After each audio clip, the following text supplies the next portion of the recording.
जय हिंद दोस्तों, स्वागत है आप सभी का अपना यूट्यूब चैनल अनिकेत मित्र जी के इतिहास पर। दोस्तों, आपके एग्ज़ाम के लिए हम लेकर आ गए हैं रेलवे समान अध्ययन जी के जो आज एजुकेशन लिमिटेड पटना, जिसके डायरेक्टर है एस.के. झा सर के द्वारा जो प्रश्न करवाए जाते हैं रेलवे के समान अध्ययन जीके का, जीएस का प्रश्न, वही प्रश्न हम आप लोग के लिए लेकर आ गए हैं जो इस वीडियो में देखने को मिलेंगे।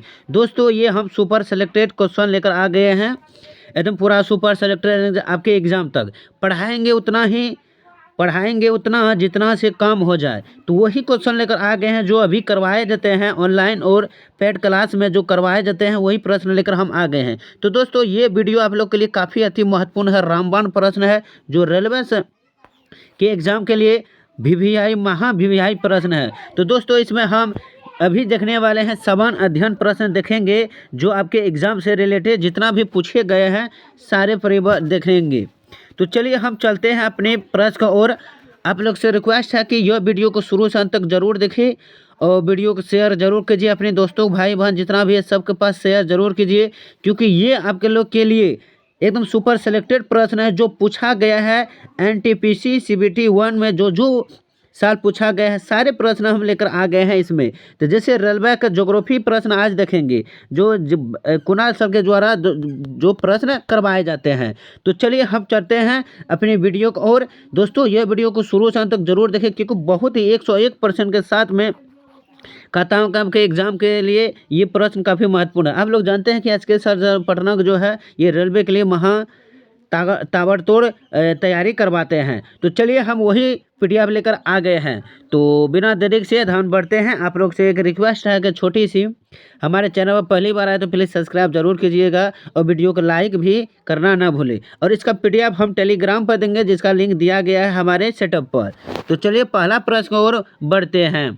पहला प्रश्न है कि डैश वह प्रक्रिया है जिसके तहत किसान अपनी भूमि पर वाणिज्यिक और गैर व्यावसायिक उद्देश्यों के लिए पेड़ उगाते हैं। तो वो कौन सा प्रक्रिया है? तो देखिए, ये देखिए एनटीपीसी 11 जनवरी 2021 का सेकेंड शिफ्ट का प्रश्न पूछा गया है। तो वो कौन सा प्रक्रिया है? तो उसे हम कहते हैं दोस्तों कृषि वानिकी। कौन सी कहते हैं? कृषि वानिकी कहते हैं। अगली प्रश्न को और बढ़ते हैं। अगले प्रश्न है कि कृषि और आपदा निगरानी के लिए भारतीय प्रौद्योगिकी संस्थान कानपुर द्वारा परिकल्पित और विकसित नैनो सैटेलाइट का नाम क्या था? तो इसका सही आंसर रहने वाले हैं 2 का बी हो जाएंगे, जुगनू। क्या हो जाएंगे? जुगनू हो जाएंगे। Option B is the right answer. अगली है, भारत में इनमें से किस आनुवांशिक रूप से संशोधित फसल की कानून खेती करने की अनुमति दी गई है? ये भी देखिए 2021 का 2 फरवरी को पूछा हुआ प्रश्न है। सारे आपको पूछा हुआ प्रश्न देखने को मिलेंगे। तो इसका राइट आंसर हो जाएंगे 3 का ए हो जाएंगे बीटी। क्या होंगे? बीटी कपास। तो option A is the right answer. अगली प्रश्न है, मीठी क्रांति इनमें से किसके उत्पादन से संबंधित है? कौन मीठी क्रांति किससे उत्पादन संबंधित है? तो इसका सही आंसर हो जाएंगे ऑप्शन बी, शहद से। किससे? शहद से। Option B is the right answer हो जाएंगे। अगले, अंडमान और निकोबार द्वीप समूह में स्लैश एंड बर्न कृषि को क्या कहा जाता है? तो इसका राइट आंसर हो जाएंगे दोस्तों 5 का option B is the right answer, डीपा कहा जाता है। अगली है, रजत क्रांति का संबंध किससे है? तो रजत क्रांति का संबंध किससे है दोस्तों? तो 6 का ऑप्शन हो जाएंगे ए, अंडे से संबंधित है। किससे? अंडे से संबंधित है। रबी और खरीफ मौसमों के बीच एक छोटा मौसम होता है जिसे डैश कहा जाता है। रबी और खरीफ मौसम के बीच के एक मौसम को क्या कहा जाता है? तो 7 का आपका राइट आंसर हो जाएंगे जायद मौसम। क्या कहते हैं? जायद मौसम कहते हैं। अगली प्रश्न है, चमड़ा या कोको का संबंध किस रंग क्रांति से था? कौन सी? चमड़ा कोको का संबंध किस रंग क्रांति से था? तो 8 का ऑप्शन डी हो जाएंगे, भूरी क्रांति से था। अगली प्रश्न और है कि चक्रवात पाबुक की उत्पत्ति किस क्षेत्र में हुई थी? चक्रवात पाबुक की उत्पत्ति किस क्षेत्र में हुई है? इसका राइट आंसर हम देख लेते हैं। 9 का जब आपका राइट आंसर हो जाएंगे दोस्तों ऑप्शन सी हो जाएंगे। क्या? थाईलैंड की खाड़ी से संबंधित है। अगली है ओजोन परत किससे बनती है। ओजोन परत किससे बनती है, तो ये जो बनता है दोस्तों वो ऑप्शन ए हो जाएंगे, ट्राई ऑक्सीजन से बनता है। किससे, ट्राई ऑक्सीजन से बनता है। अगली है एक पूर्णिमा से दूसरी पूर्णिमा के बीच की समयावधि कितनी होती है। एक पूर्णिमा से दूसरी पूर्णिमा के बीच की समयावधि कितनी होती है। 11 कब भी हो जाएंगे, 29 दिन से थोड़ी अधिक, 29 दिन से थोड़ी अधिक के बीच। अगली है सूर्य के वाहनतम क्षेत्र को किस नाम से जाना जाता है। सूर्य के वाहनतम क्षेत्र को किस नाम से जाना जाता है, तो 12 का ऑप्शन ए हो जाएंगे, कोरोना के नाम से। किसे, कोरोना के नाम से। अगली है हेली धूमकेतु अब कब दिखाई देगा।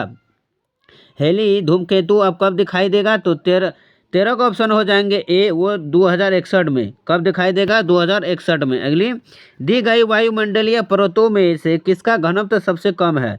यहाँ दिया गया है वायुमंडल, तो किसका घनत्व सबसे कम है, तो 14 का ऑप्शन ए हो जाएंगे, ब्रह्ममंडल हो जाएंगे। अगली है कि भारत का कौन सा जैव संरक्षित क्षेत्र world network of biosphere reserve में शामिल नहीं है, रिजर्व में शामिल नहीं है, तो 15 का आपका राइट आंसर हो जाएगा डी, मानस से। किसे, मानस से। अगली एक सींग वाला गेंडा भारत में कहाँ पाया जाता है, तो इसका राइट आंसर हो जाएंगे 16 का ऑप्शन डी, असम में पाया जाता है। अगली है भद्रा वन्य जीव अभ्यारण्य किस राज्य में स्थित है। भद्रा जीव वन्य अभ्यारण्य किस राज्य में स्थित है, तो ऑप्शन हो जाएंगे सी, कर्नाटक राज्य में आपका स्थित है। कौन, भद्रा वन्य जीव। अगली है वाल्मीकि राष्ट्रीय उद्यान कहाँ स्थित है। वाल्मीकि राष्ट्रीय उद्यान कहाँ स्थित है, तो इसका राइट आंसर हो जाएंगे ऑप्शन डी, बिहार में स्थित है। कौन, वाल्मीकि राष्ट्रीय कृषि उद्यान। दोस्तों अगर इन सारे प्रश्न का अगर टेस्ट देना चाहते हैं तो इसका डाउनलोड कीजिए बिग बूस्टर, जो कि सारथी ऑफ विद्यार्थी ऐप है, ये प्ले स्टोर पर भी मिल जाएंगे। इस पर आप जो है प्रश्न करवा रहे हैं इसका जा करके रेलवे का जो वहाँ पर दिया रहेगा रेलवे समान अध्ययन का, उस पर जाकर क्लिक करके आप टेस्ट दे सकते हैं। अगली प्रश्न है कि दक्षिण अमेरिका के निम्नलिखित में से कौन से दो देश भूमि बंद है। तो दक्षिण अमेरिका के कौन से दो देश है जो भूमि बंद है, तो 20 का आपका राइट आंसर हो जाएंगे डी, पैराग्वे और बोलीविया हो जाएंगे। अगली प्रश्न दी गई तालिका में निर्धारित कीजिए कि 2005 से 6 तक उच्च प्रदूषण वाली नदियों में प्रदूषण की कितनी वृद्धि हुई है। तो इसका राइट आंसर हम देख लेते हैं कि इसका आपका क्या हो जाएंगे, डी हो जाएंगे, क्या 33 हो जाएंगे। Option D is the right answer हो जाएंगे। अगली है कि कोरेलू झील किस भारतीय राज्य में स्थित है। कोरेलू झील किस भारतीय राज्य में स्थित है, तो 22 का ऑप्शन ए हो जाएंगे, आंध्र प्रदेश राज्य में है। कौन, कोरेलू झील। अगली है निम्नलिखित में से किस विद्वान ने जियोग्राफी शब्द सृजित किया है। कौन, जियोग्राफी शब्द किस विद्वान ने किया है सृजित, तो इसका राइट आंसर हो जाएंगे 23 का option A is the right answer, अरस्तुत हो जाएंगे। कौन, अरस्तुत। अगली है एलिफेंटा की गुफाएं कहाँ स्थित है। एलिफेंटा की गुफाएं कहाँ स्थित है दोस्तों, तो इसका राइट आंसर हो जाएंगे 24 का option B is the right answer, Gharapuri में स्थित है। अगली कि भारत में निम्नलिखित में से कौन सी पहाड़ी को ब्लू माउंटेन के रूप में जाना जाता है, तो 25 का आपका राइट जो आंसर रहने वाले हैं वो सी हो जाएंगे, नीलगिरी पहाड़ी। अगली निम्नलिखित में से किस विश्व के सर्वोच्च युद्ध क्षेत्र के रूप में जाना जाता है, तो विश्व के सर्वोच्च युद्ध क्षेत्र जो है वो जाना जाता है, कौन सा क्षेत्र है, तो 26 का ऑप्शन सी हो जाएंगे, सियाचिन ग्लेशियर में जो है विश्व के सर्वोच्च युद्ध क्षेत्र माना जाता है। किसको, सियाचिन ग्लेशियर को। अगली है कि भारत में स्थित सक्रिय ज्वालामुखी का नाम क्या है, तो भारत में स्थित सक्रिय ज्वालामुखी का नाम क्या है, तो 27 का आपका राइट आंसर रहने वाले हैं बी, बैरन द्वीप। अगली है पश्चिमी घाट और पूर्वी घाट डैश की पहाड़ियों में मिलते हैं। कौन, पश्चिमी घाट और पूर्वी घाट किस पहाड़ियों में मिलते हैं, तो इसका राइट आंसर हम देख लेते हैं 28 का आपका राइट आंसर हो जाएंगे बी, नीलगिरी पहाड़ियों में। कहाँ, नीलगिरी पहाड़ी। अगली हिमालय पर्वतमाला को किसमें विभाजित किया गया है, तो हिमालय पर्वतमाला को किसमें विभाजित किया गया है, 29 का आपका राइट आंसर रहने वाले हैं बी हो जाएंगे, किसमें, हिमालय, हिमाद्री और शिवालिक में विभाजित किया गया है। कौन सा पृथ्वी की सतह से आरंभ करते हुए वायुमंडलीय परतों की उपस्थिति के सही क्रम को दर्शाता है। तो 30 का आपका राइट आंसर रहने वाले हैं दोस्तों ऑप्शन ए हो जाएंगे। कौन कौन दर्शाता है? क्षोभ मंडल, उसके बाद समताप, उसके बाद मध्य मध्यम, उसके बाद आयन मंडल, उसके बाद बहिर मंडल हो जाएंगे। अगली प्रश्न, गुजरात स्थित जूनागढ़ की गिरनार पहाड़ियाँ डैश आमों की किस्म के लिए प्रसिद्ध है। तो गुजरात स्थित जो जूनागढ़ की पहाड़ियाँ है वो कौन सा आम के लिए किस्म है? तो इसके राइट आंसर हो जाएंगे ए, केसर के लिए। किसके लिए? केसर के लिए। भारत में निम्नलिखित में से किस पहाड़ी को ब्लू माउंट के रूप में जाना जाता है? ये तो पढ़ लिए हैं, किसको? सॉरी, नीलगिरी पहाड़ियों के रूप में। 32 का आपका ये हो जाएंगे। निम्नलिखित में से कौन सी हिमालय की दूसरी सबसे ऊंची चोटी है? दूसरी हिमालय की दो है, वो है ऑप्शन डी। कौन हो जाएंगे? ऑप्शन डी, K2 जो है वो हिमालय की दूसरी सबसे ऊंची चोटी है। और सबसे पहला कौन है? माउंट एवरेस्ट है। अगली प्रश्न, हिमालय में धौला धारा पर्वतमाला डैश का एक भाग है। हिमालय में धौला धारा पर्वत डैश का एक भाग है। 34 का ऑप्शन डी हो जाएगा, निम्न हिमालय का। किसका? निम्न हिमालय का। अगली, निम्नलिखित में से कौन सी पर्वत श्रृंखला वलित पर्वतों का उदाहरण है? कौन सी श्रृंखला वलित पर्वतों का उदाहरण है?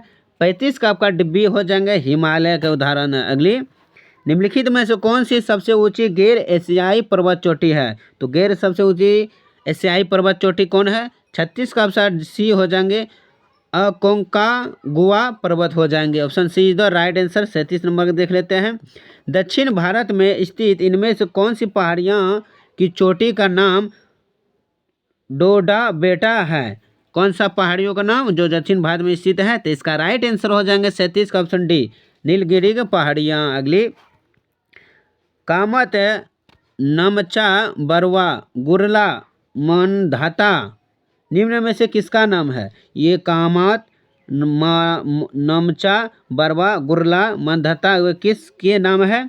तो ये सब भी पहाड़ी का नाम है दोस्तों। तो ऑप्शन हो जाएगा 38 का बी, डी हो जाएंगे। किसका? हिमालय की पर्वत चोटियों का नाम है। अगली प्रश्न,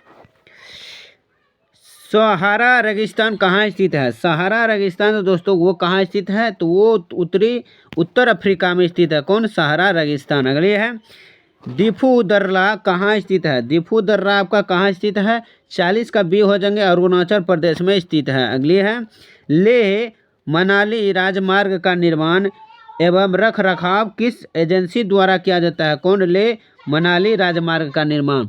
41 का डी हो जाएंगे, सीमा सड़क संगठन के एजेंसी द्वारा। अगली है कि कौन सी पहाड़ियाँ पश्चिमी घाट से संबंधित नहीं है? कौन सी पहाड़ियाँ पश्चिमी घाट से संबंधित नहीं है? तो 42 का आपका राइट आंसर रहने वाले हैं दोस्तों ऑप्शन डी, महेंद्रगिरी पहाड़ियाँ। अगली प्रश्न, उत्तर से दक्षिण की ओर हिमालय की निम्न श्रेणियों का सही क्रम बताइए। उत्तर से दक्षिण की ओर जो है वो कौन सा सही क्रम में है? तो देख लेते हैं हिमालय। तो इसका राइट जो आंसर हो जाएंगे 43 का सी हो जाएंगे, यानी पहला क्या हो जाएंगे? काराकोरम आपका हो जाएंगे। दूसरा कौन होता है? लद्दाख है। उसके बाद जास्कर आएगा तीसरा में। उसके बाद कौन आएगा? फिर पंजाब हो जाएगा। Option C is the right answer. निम्नलिखित में से कौन सा पश्चिमी घाटों के लिए प्रयुक्त अस्थायी नाम नहीं है? पश्चिमी घाटों के लिए इसका राइट आंसर हो जाएंगे 44 का आपका सी हो जाएंगे, तमिलनाडु के इलाची पहाड़ियाँ। तो option C is the right answer हो जाएंगे। अगली प्रश्न को ओर बढ़ते हैं। 45 में आपको कहा गया है कि निम्नलिखित में से कौन सा स्थान वहाँ स्थित दर्रे के साथ सम्मिलित नहीं है? दर्रे के साथ सम्मिलित नहीं, वो कौन सा स्थान है? तो 47 का ऑप्शन डी, 47 का ऑप्शन सी हो जाएंगे, जलेपा जास्कर। हिमालय प्रदेश में स्थित लाहुल और स्पीति घाटियाँ कुल्लू घाटी से डैश द्वारा जुड़ी हुई है। ये सब घाटियाँ किससे जुड़ी हुई है? 47 का ऑप्शन ए हो जाएंगे, रोहतांगा दर्रे। नीलगिरी पहाड़ियों के संबंध में से कौन सा कथन सही नहीं है जो नीलगिरी पहाड़ियों से संबंधित है? तो 47 का आपका राइट आंसर हो जाएंगे सी, ये कर्नाटक का एक पहाड़ी क्षेत्र है। ये कथन बिल्कुल गलत है दोस्तों। अगली प्रश्न, माउंट गॉडविन ऑस्टिन जिसे हम क्या कहते हैं? K2 कहते हैं। इसका ऊंचाई कितना है? कितना मीटर है? तो इसका ऊंचाई जो है दोस्तों वो हो जाएंगे कितना? 8611 8611 हो जाएंगे। अगली प्रश्न, हैदराबाद शहर किस पठार में स्थित है? कौन हैदराबाद शहर किस पठार में स्थित है? इसका राइट जो आंसर हो जाएंगे 49 का ऑप्शन ए हो जाएंगे, डेक्कन के पठार। अगली प्रश्न, इनमें से कौन सी भारत और चीन के माध्यम स्थित 3 व्यापारिक जांच चौकियों में शामिल नहीं है? तो 50 का ऑप्शन सी हो जाएंगे, खैबर दर्रा। अगली प्रश्न, सी प्लेन सेवा का प्रचालन करने वाला पहला प्रारूपीय कौन सा है? किसका? सी प्लेन सेवा का प्रचालन करने वाला पहला प्रारूपीय कौन सा है? तो दोस्तों यहाँ 4 ऑप्शन दिया गया है, आप लोग इसका आंसर कमेंट में बताइए कि इन चारों ऑप्शन में आपका सही आंसर कौन सा होगा। तो चलिए आज के लिए इतना ही। जो आपका 50 प्रश्न करवाए हैं ये आपके लिए काफ़ी महत्वपूर्ण है दोस्तों। छोटा ही वीडियो बना रहे हैं ताकि आपको रिवाइजिंग करने में दोबारा वीडियो देख सकते हैं। तो इससे हम अगले अकाउंट से लेकर हम अगली पार्ट के साथ आ रहे हैं जस्ट इसी का। तो इसीलिए हम इतना है, जितना भी बना है आपका 15 मिनट का, ये बहुत है। चलिए फिर मिलता हूँ अगले पार्ट के साथ। उम्मीद है कि आपको ये सारे प्रश्न समझ में आए होंगे कि किस लेवल का प्रश्न है। दोस्तों इसका पीडीएफ हम अपने टेलीग्राम पर दे देंगे, वहाँ से आप लोग डाउनलोड कर लीजिए। चलिए आज के लिए इतना है, फिर मिलता हूँ अगले पार्ट के लिए। धन्यवाद, जय हिंद।